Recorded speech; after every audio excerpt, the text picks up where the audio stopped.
Welcome to the Art of Discrimination Self-Defense podcast series. Chapter 4, ADR, Alternative Dispute Resolution. What to expect and strategies for mediation success. I'm your host, Randy Williams. In this podcast, we will discuss ADR, which is a form of mediation designed to achieve complaint settlement. I will explain how it works and reveal steps you should follow to increase your chances of getting your case resolved. The EO process is long, drawn out, and tedious. It takes years before a judgment, and the EOC only rules in favor of complainants about 2% of the time nationwide.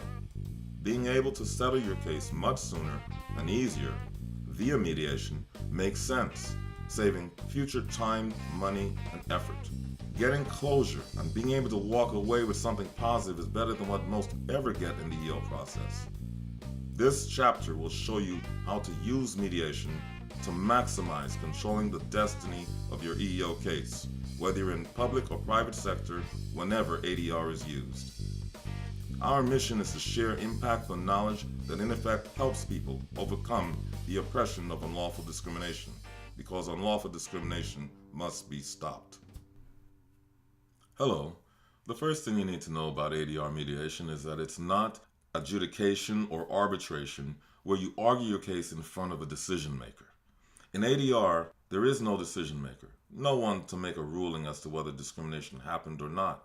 ADR is a voluntary opportunity for you to have a conversation with your agency management official and a mediator who serves as a referee to ensure that conversation goes as smoothly as possible. The goal is always settlement. There is no reason to be nervous or fearful. You can't lose your case in ADR mediation. The worst that can happen is you and management can't reach an agreement to settle your case, so your EEO complaint processing continues to the next level. At least, if you don't get to settlement, you gain a better idea of where management is coming from and what they plan to say or do regarding your allegations of discrimination down the road. At the least, you gain knowledge. At the most, you get complaint settlement. I have been a certified mediator since 1994. I've conducted hundreds of mediations and provided ADR training, so I speak with full certainty in telling you that mediation is a good thing if you use it correctly. However, if you don't use it correctly, it could hurt the future prospects of your case. Let me explain. The whole idea of mediation is to separate a person's position from their interest through conversation. Everyone has a position on a subject, a belief. However, behind that position is an interest or reason for that position. Although the position between you and management may be different, there may be a common interest which could form the basis for a complaint settlement, without either side admitting wrongdoing. ADR mediation gives a way to find that common interest area so both sides can agree to settle the case. For example, John files a complaint for non-selection. As stated in his complaint, his position is he was the best qualified and should have been selected. His interest is in career advancement. Now, management's position, as stated in their complaint response, is that they made the correct selection, but their interest is in helping deserving employees advance. Being willing to support efforts for career advancement is a common interest between John and the agency. Settlement options are possible based on that common interest. In other words, the goal of mediation is to find a common ground, a common interest that can be used to build a solution for settlement or peace instead of continuing the fight in the EO complaint process.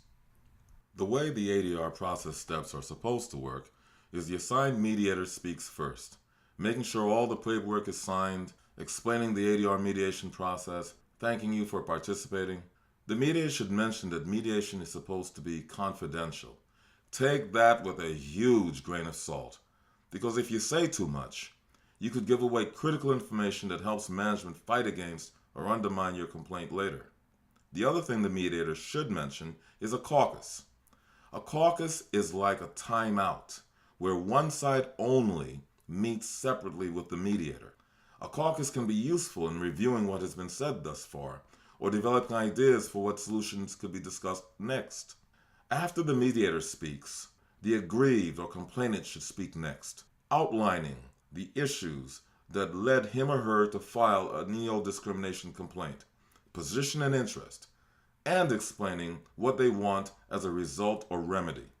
Then, management is supposed to respond to what the complainant just said, outlining where they stand on the issue, their position and interest. After both sides have spoken, the mediator is supposed to encourage brainstorming for ideas, solutions, common interests that will be acceptable to both sides. Like in the case I mentioned earlier about John's non-selection. Ideas for settlement could include granting John a temporary detail or promotion to get experience or to demonstrate that he can work at a higher level. It could include training to help John overcome career weaknesses and so forth, facilitating career advancement, an interest shared between management and John. Now, if you really want to increase your chances for getting to complaint settlement, you must have a plan for how you will present and discuss your information during the ADR mediation session. Without a discussion plan, most complainants end up rambling, giving away critical case information and getting nothing accomplished. I recommend a general script in which you first talk about yourself, your values, accomplishments, any past recognition you may have received. It feels like bragging, but you're really setting the tone by showing yourself who and what you are. Next, describe the discrimination that you believe happened to you and the impact it has had upon you, including tangible and intangible losses. Lastly, give some ideas for what you want management to do or should do to resolve the issue. Remember that settlement is a voluntary compromise, not what you would hope a judge would grant you down the road. So don't just think from your perspective only. Think like you are management and what you would do in order to resolve this case. Avoid being greedy. This is not the lottery. Asking for too much can shut things down right away, and there'll be no further dialogue on settlement.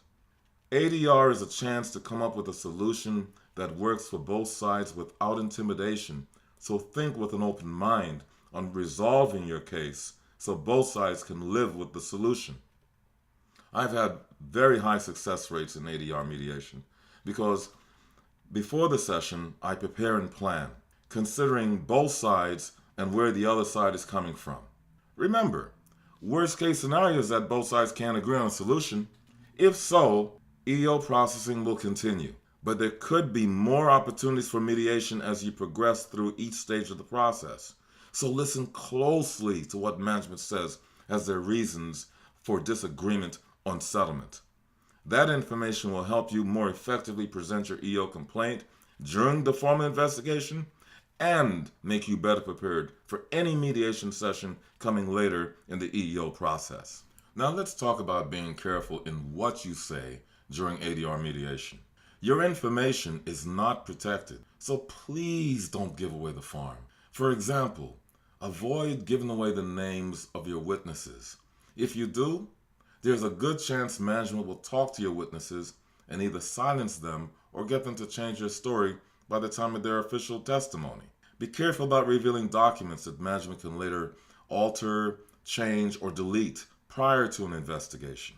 Speak to the things that are already known, but save your critical evidence for the official investigation where it will be protected. Also, don't expect management to believe all that you say. Don't kid yourself. Many managers are not initially open to complaint settlement. They are there to gather your information. They're coming to mediation because they want to understand the elements of your complaint to fight against your complaint in the EO process. Unless you make them an offer of peace they can't refuse. So think persuasion, not argument. Remember, your time spent continuing the EO process is also valuable. So if settlement feels like a half step that can lead to more in the future, consider it as like a bird in the hand worth two in the bush. I am saying think strategically on what management can agree with and also helps you achieve your goals so that you can immediately have closure and move on with your life and career. In the future, with your support, I will offer Art of Discrimination Self-Defense webinars to answer your questions and help you develop ADR strategies for your individual cases. That concludes our Chapter 4 episode. In Chapter 5, we will discuss formal EEO complaint processing and how to handle the official investigation of your EEO discrimination complaint. Thanks for listening, and please share with others. Now here's Angelia Williams, production manager for our Art of Discrimination Self-Defense podcast audio series. She will show you how to support our efforts in fighting unlawful discrimination. Take care of yourself. Hope you've enjoyed the show. If so, please hit the subscribe button. Have any questions or comments? You are welcome to start a discussion below, or you may write to randy@randymwilliams.com. You may also send donations to Randy Williams, 805 South Glen Street, Suite 127-183, Fayetteville, Georgia, 30214. Thank you.